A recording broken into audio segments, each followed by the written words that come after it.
नमस्कार, आप देख रहे हैं वीके न्यूज और मैं हूं आपके साथ मयंक गौड़। मैं हूं दिवाकर विक्रम सिंह। इजराइल हमास युद्ध को 10 दिन पूरे हो चुके हैं और इन 10 दिनों में हमने खासी बर्बरता का माहौल देखा। इजराइल की ओर से कई बार हमास पर हमले किए गए, हमास की ओर से कई बार इजराइल पर हमले किए गए। इन 10 दिनों में बहुत सी विचलित कर देने वाली तस्वीरें सोशल मीडिया से सामने आई, लेकिन आज हम आपको बताने जा रहे हैं कि आज जब इजराइल हमास युद्ध को 10 दिन पूरे हो चुके हैं तो इस 10वें दिन में क्या क्या हुआ। सबसे बड़ी बात यह है कि इसमें गाजा की तरफ से, माफ कीजिए, इजराइल की तरफ से एयर स्ट्राइक की गई जिसमें गाजा के कई ठिकानों पर हमला किया गया। इन सब में सबसे बड़ी बात यह है कि इजराइल ने ये पहली बार कहा है कि वो गाजा पर हमला जारी रखेगा और सबसे बड़ी बात है कि हमास को खत्म करेगा, लेकिन गाजा पर अधिकार करने का उसका कोई इरादा नहीं है, क्योंकि इस बारे में अमेरिका ने पहले ही बयान दे दिया है कि गाजा पर पूरी तरीके से अधिकार करना इजराइल की तरफ से एक बड़ी गलती होगी। 10वें दिन की आज सबसे बड़ी खबर रही।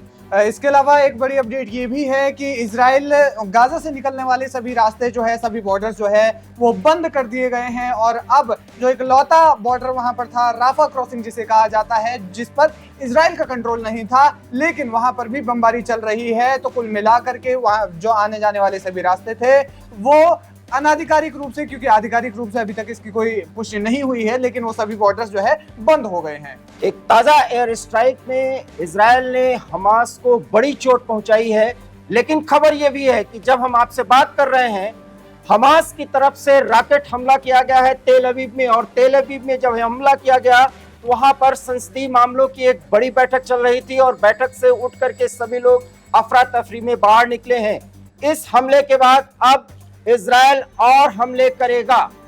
इसमें एक बड़ी अपडेट ये भी है कि अब तक जितने विदेशी नागरिकों की मौत हो गई है उसमें अब भारतीयों का नाम भी आ गया है। इजराइल और हमास युद्ध के बीच में एक भारतीय की मौत हो गई है, वहीं 4 भारतीय लापता बताए जा रहे हैं। अंदेशा जताया जा रहा है कि जो 4 लापता हुए हैं वो शायद हमास ने उन्हें बंदी बना लिया होगा। इस मामले में चीन के साथ और अरब देश और खास करके ईरान ने भी अब बड़ी पहल की है और ईरान ने ही ये एक समझौता कराने की कोशिश के तहत प्रस्ताव रखा है कि पहले तेल अवीव हमला करना रोके, उसके बाद जो हॉस्टेजेस हैं, 199 कैदी हैं, उन सब को छोड़ने की कोशिश की जाएगी। जो इजराइल के नागरिकों ने फिलहाल जिन इजरायली नागरिकों को हमास ने अभी तक कब्जे में रखा है, उन सब को छुड़ाने की कोशिश की जाएगी, लेकिन इस पर कोई पुख्ता सबूत और दावा ईरान की तरफ से नहीं कहा जा रहा है या बताया जा रहा है कि वो कैसे होस्टेजेस को छुड़वाएगा। इसके अलावा रूस यूक्रेन युद्ध के बीच से यूक्रेन के राष्ट्रपति जेलेंस्की भी इजराइल पहुंचने वाले थे, लेकिन इजराइल ने कहा कि ये वक्त ना आपके लिए सही है ना हमारे लिए सही है, इसलिए आप अपने युद्ध पर ध्यान दीजिए। लेकिन जेलेंस्की पहुंचने वाले थे, इजराइल ने उन्हें रोका है और उनके जो समर्थन देने की एक तरीके से उन्हें कोशिश की है उस पर धन्यवाद भी जताया है इजराइल ने। 18 अक्टूबर को जो बाइडेन जब अमेरिका से तेल अवीव पहुंचेंगे तो बड़ी संभावनाएं व्यक्त की जा रही हैं कि कुछ ऐसे बड़े रास्ते खुल सकते हैं जिसमें युद्ध विराम की स्थिति बनाई जा सके। उसके पहले एंटनी ब्लिंकन बाकायदा तेल अवीव में पहुंच करके एक प्रयास के तहत बातें कर रहे हैं और अरब लीग के अन्य नेताओं के साथ उनकी जो बातचीत हुई है उसका भी ब्यौरा रख रहे हैं। लेकिन फिलहाल अभी युद्ध विराम की कोई संभावना नहीं बन रही है, क्योंकि इजराइल पर खास करके उसकी राजधानी तेल अवीव में जिस तरीके से रॉकेट से निशाना बनाया है हमास के लोगों ने, अब कार्रवाई और तेज होने की आशंका जताई जा रही है। ईरान को लेकर के इस युद्ध में बड़ी अपडेट बार बार सामने आ रही थी। बार बार ये कहा जा रहा था कि ईरान का नाम इसमें, ईरान हमास को कहीं ना कहीं परोक्ष रूप से इसमें हमास को साथ दे रहा है, हमास का साथ दे रहा है, लेकिन अभी ईरान इसमें खुलकर सामने आया है। ईरान के विदेश मंत्री ने इस मामले में कहा है कि हमास के, अगर इजराइल हमास पर बमबारी रोक देता है, एयर स्ट्राइक रोक देता है, तो हमास जो 199 जो हॉस्टेजेस बनाए गए हैं उन्हें वापस कर देगा। तो ईरान की तरफ से एक तरीके से खुला बयान यहाँ पर आ चुका है,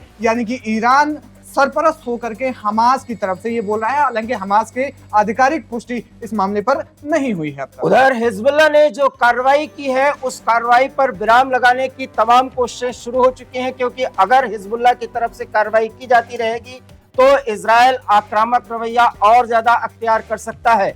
इसके लिए हिजबुल्लाह को तैयार कर लिया गया है, लेकिन हिजबुल्लाह की तरफ से भी रॉकेट दागे जाने की सूचना है। तो कुल मिलाकर के ये जो पूरे युद्ध की स्थिति है 10वें दिन, ये काफी तनावपूर्ण रही, जो कि पहले भी थी, लेकिन अब इस मामले में क्योंकि बीते रोज इजराइल के प्रधानमंत्री बेंजामिन नेतन्याहू ने कैबिनेट की भी मीटिंग बुलाई थी और वो आपातकाल मीटिंग थी, ओआईसी के बाद वो मीटिंग बुलाई गई थी, तो कुल मिलाकर के रणनीति तय की गई होगी। जाहिर है कि इजराइल पीछे हटने के बिल्कुल भी मूड में नहीं है। हालांकि यूएन का अगर इसमें हस्तक्षेप होता है तो वो तो बात की बात होगी, लेकिन फिलहाल इजराइल इसमें रुकने के मूड में नहीं है और देखना ये होगा कि आने वाले दिनों में ये युद्ध कहां तक पहुंच पाता है, कितने देश इसमें और हस्तक्षेप करते हैं। फिलहाल 10वें दिन ये थी बड़ी अपडेट और ऐसी ही अपडेट्स हम आपको देते रहेंगे। तब तक के लिए आप बने रहिए हमारे साथ, देखते रहिए वीके न्यूज। नमस्कार। नमस्कार। वीके न्यूज, राष्ट्र के नाम।